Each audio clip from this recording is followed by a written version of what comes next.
Racey and Mackey. We're at the State Fair. Jordan Bianchi, the NASCAR expert, not only for SB Nation, but also for Racey and Mackey, is with us. How you doing, sir? I'm good. It's a little sad to be out here, though.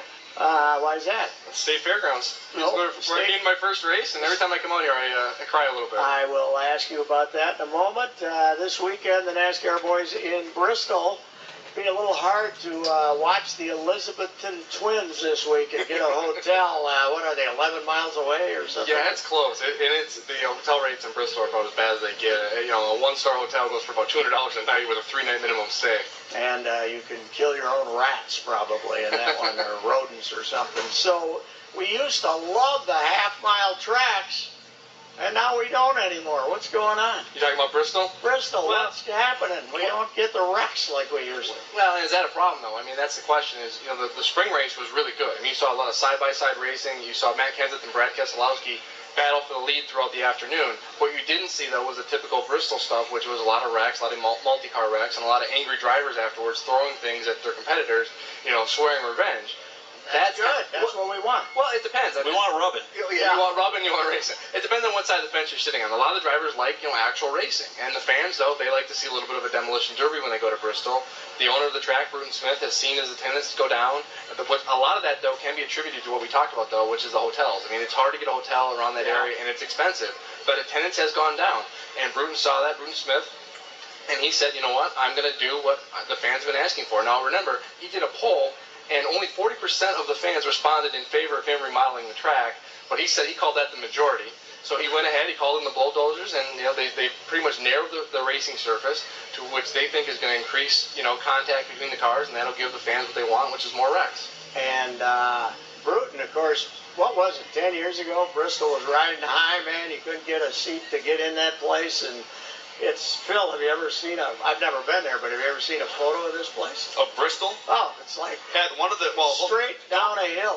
Don't ask me condescending Bristol questions, because the best race I ever saw, and Jordan and I, every time we talk about Bristol, Dale Earnhardt was the only guy among the leaders to not, this is 2000? Yeah, it was 1999 or something like that. And Dale Earnhardt, with 2 or 3 laps to go, was the only one of the leaders who didn't take 4 tires. Terry Labonte, coming up behind him, took 4 tires. Earnhardt held him off for 1 lap. Then Labonte passed him, so the only way Earnhardt could regain the lead was to get up inside of his tire and wipe him out. He wiped him out. He pulled into the winner's circle to a showering of booze and bottles being thrown at him. Yep, I remember that. They should bring that atmosphere back at all costs. You need good racing. I mean, you need the last lap finish like that, and that was the day when Earnhardt said, I just was trying to rattle his cage. I wasn't trying to wreck him. So, you know, I mean, Bristol, I like Bristol. I don't watch racing. I don't follow racing. I don't cover racing to report on accidents. I report it for the action, and that's what I like. And I like the racing we've seen there the last few years. You know, is it good for the fan at home? Absolutely, but that doesn't necessarily make good racing. And meanwhile, the road races, which NASCAR fans have always thumbed their nose at, the last couple have been out of this world. Yeah, I mean, if you like beating and banging like Corey talked about here, you watch a road course race. I mean, we had 2 weeks ago at Watkins Glen, we had Brad Keselowski on the last lap, spin out Kyle Busch, and go on with Marcos Ambrose, and they exchanged the lead a couple times. Marcos went on to win that race. So I saw the nationwide race last week at Montreal, wasn't it? Same thing. That was poor Danica. They're throwing shoes at her, man. She ran over it, and she blamed it, and her car broke later that afternoon. She blamed it on the shoe, even though her own crew chief said no, that wasn't the case. But that was a crazy finish, too. The Frenchman, Jacques Villeneuve, was finally going to win on his home track. Named after his father, by the way. Ran out of gas, yes. Yeah, he slowed down and going to the corner, and Justin Allgaier got into him. But if you like road course, if you like racing, you like seeing guys exchange, you know, blows back and forth, watch the road course races. Because, I mean, last year at Sonoma, Tony Stewart intentionally ran into Brian Vickers and put him on the back of a tire wall. So that's the kind of racing that fans like nowadays. Jordan Bianchi, columnist for NASCAR on SBNation.com, joins us live here at the State Fair. You wrote a column today, in fact. Is today the 23rd? Maybe this was yesterday, I guess. Entitled, Why NASCAR's Regular Season Champion Deserves a Reward. The first 26 races where you're building toward that chase for the Cup. Now, isn't that, but that's like saying that, I mean, before the chase for the Cup was invented, that's what this was. You're basically saying that there should be an award, Well, 2 separate awards, or I'm saying is there should be some kind of bonus thing. I mean, look at the stick and ball sports, look at football or baseball. You get home field advantage for winning the regular season if you have the best record. In NASCAR, you can have the most points after 26 races, and the way they reseat things, you could go back, depending on how many wins you have, anywhere from second, to 10th. Dale Earnhardt Jr. wins the regular season this year. He's probably going to end up starting the chase 7th. That's not really, I don't think that's fair. I mean, you should reward a driver for his regular season accomplishments. Now, I'm not saying that you should make him the number 1 seed necessarily, but there's other ways you can go about doing it. You make the regular season mean something. Basically, the way it is now, the regular season is just a table setter for the postseason, and it doesn't matter as long as you finish in the top 10. I don't think a trophy should be awarded because then you're cheapening. You're basically just cheapening the last 10 races. No, and I agree. I don't think a trophy. And Jimmy Johnson a couple weeks ago joked about they should give me a $5 trophy if I win the regular season, and that was just a passing comment. What they should do though, there's ways to do it. You could give them the first selection of pit stalls every week, where he has the preferred pit stall throughout the chase, which is a little bit of advantage, but not a decided advantage where it's going to influence everything. Just there are ways to do it. Give the driver a little bit of an advantage without cheapening the chase. Jordan, when I was a youth, the State Fair was not just the world's largest roving food festival, which it has become now. It was the Midway and the barns and the racing every afternoon over here at the Every grandstand. afternoon? Every afternoon in the early days. And about 2 in the afternoon, they'd warm up, but about 2 in the afternoon, I guess, was the starting time. You would, no matter where you are in the grounds, you heard the roar of the racing crowds, and then as the day progressed, the dust would come out. And the cars are extremely loud. Yeah, and it was a dirt track, and the dust would come up over the whole track, and if you were selling food somewhere on the grounds, you weren't fighting the wasps, you were fighting the dust from settling on top of your food. You did a little research for us. When did they stop having it on a daily basis? Do you know when did they fade back? It was a gradual thing. Yes. I mean, it went from being a week long to 7 days to 5 days to 3 days to 2 days to 1 day. So there's no set date. It finished up just being on Labor Day, right? Yeah, that was. I think I remember that in the last 10 to 15 years. Yeah, right? the last race here at the Minnesota State Fairgrounds was 10 years ago in 2002. I didn't realize it was the anniversary, and that was ASA, right? That was the ASA series, and Gary St. Amant, I remember that because I covered that race, one of the first races I covered. Gary St. Amant won that race. He was kind of a big deal in the minor league circuit, and he never won here before, and it was a big deal to him. And when you won at the State Fairgrounds, you rang the bell, and that was a huge deal. And you can actually go still see the bell over in the Heritage Square. It's over there. And it was a big deal to go ring the bell and see the list of winners and everybody who competed here.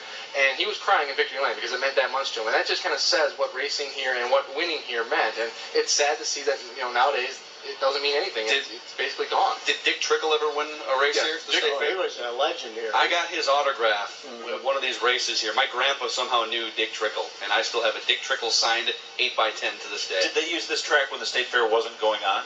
A couple times a year, but because of you got the neighborhoods and everything, they couldn't do that too often. But as it went on, the neighbors complained about the loud noises, so they had to go down to the State Fair. And as we talked about, they went from 7 days to 5 days to 3 to 2 and then to 1. Was because of the noise. I mean, it was too loud. I think also, isn't the legend that paving the track hurt attendance too? With Minnesotans, we love dirt, man. Do you know when they paved it? 1963. 63. After the 63 race, and the attendance was down a little bit prior to that, and then they paved it and it went back. But even in the 1990s and the 2000s, they still packed in 18,000, 20,000 here easy. I mean, it was standing room only, and it was a guaranteed sellout for the fair, which makes it even more crazy in retrospect of why they got rid of that date when you had a guaranteed 20,000 people. And I will say this, and I can't vouch for everyone obviously, but the majority of the fans that went to those races came to the State Fair on that day only. So, I mean, that's a lot of money for the State Fairgrounds, and it's too bad that they didn't realize that, look at the big picture and realize that this was an institution that they should hang on to. Well, now they've changed it over there. You don't have a track. You wouldn't, they moved the grandstand closer to the stage, and the track is gone. I mean, that ultimately was the decision. I mean, there's two reasons they got rid of the races altogether. It was cosmetic. They needed to, fix the grandstands. They needed to fix the concession stands and some other things, and then safety. They needed a new catch fence, which had been around, I think, like 1976 or something like that. Mm-hmm. The track hadn't been resurfaced since they paved it.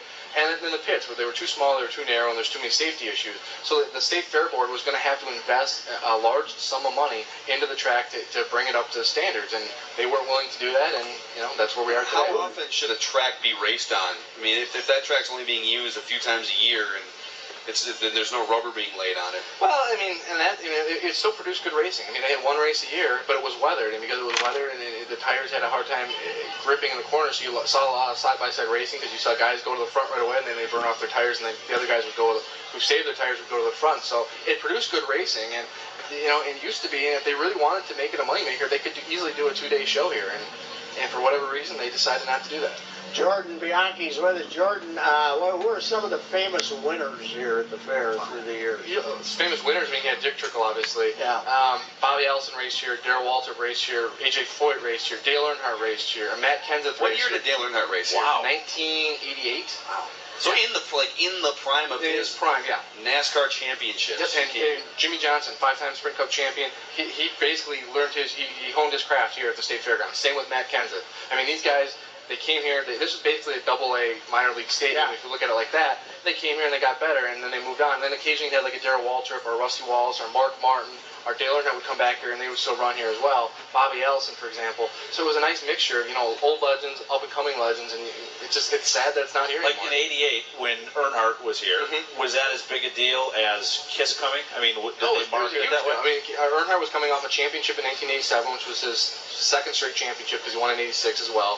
And his third overall, and it was huge. I mean, he was the man in black. It was his first year with GM Goodrich. There was this big marketing push. He had all these notorious run-ins with Bill Elliott and Darrell Waltrip on the racetrack. So he was, like Phil said, he was at the apex of his popularity. Was that ASA or something else? That was ASA back then. Yeah. Okay. ASA ran here since like 1981. Yeah, what, back in the day, was it USEC? Yeah, I mean, way back in the day. Well, I mean, you go way back. It was IMCA, and they had AAA actually sanctioned some races that way back when. So I mean, they had various forms up until ASA came around in the early '80s. But yeah, USAC was here, and that's when Johnny Rutherford and A.J. Foyt came here. They ran these alcohol cars. Yes, that right. These little winding things that you were talking about. That's what you heard. Why would a guy like Earnhardt coming off a championship in '88? Money. Is it money? Money. What kind of money do they? Oh, back then I don't know, but nowadays if you're a big name race car driver and you want to show up at a track, you can easily command $50,000. Yeah, back then he wasn't getting that kind of money, but they had appearance fees for guys that came up here. So you'd probably just eat a helicopter or fly in.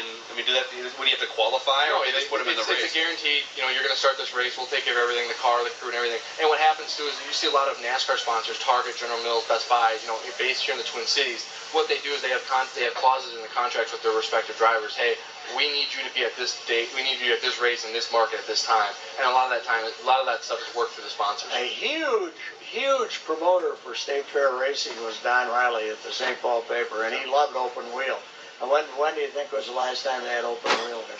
Last open wheel race was in 1975, I think, right around there. I was unfortunately, I was already a veteran at the St. Paul paper then, and Don, man, he would do everything he could to get people to come here to watch the racing. And he loved the open wheel. How many fans at the peak of racing? I guess the last time they held races here, how many fans could they jam into that? They had 20,000 in 2002, easy. Yeah. I mean, it was 18,000 to 20,000 easy every year. You could count on it. And that last race was packed because what happened was, up for the last few years until the last race here, there was always rumors. This is gonna be the last fair race. This is gonna be the last fair race. And and people just kept. They wanted to support. They wanted to show their support for this and keep this institution around. And unfortunately, it wasn't enough. Do we have any idea how much it would have cost to put in the new guard fence and the new track and all that stuff? I couldn't tell you off the top of my head. I mean, we're probably talking, I don't know, $50 grand, maybe more. I mean, easily. I don't know, as much as they make on the Bronto Pump stands here, charging them rent, probably. I don't think it was going to be expensive. It was going to cost a significant amount of money. But if you look at what they bring in every year and everything around that, I think they would have made that back easily. We'll be back, Ricey and Mackey. We're at the Minnesota State Fair. Jordan Bianchi will be with us for a little more racing chatter when we return.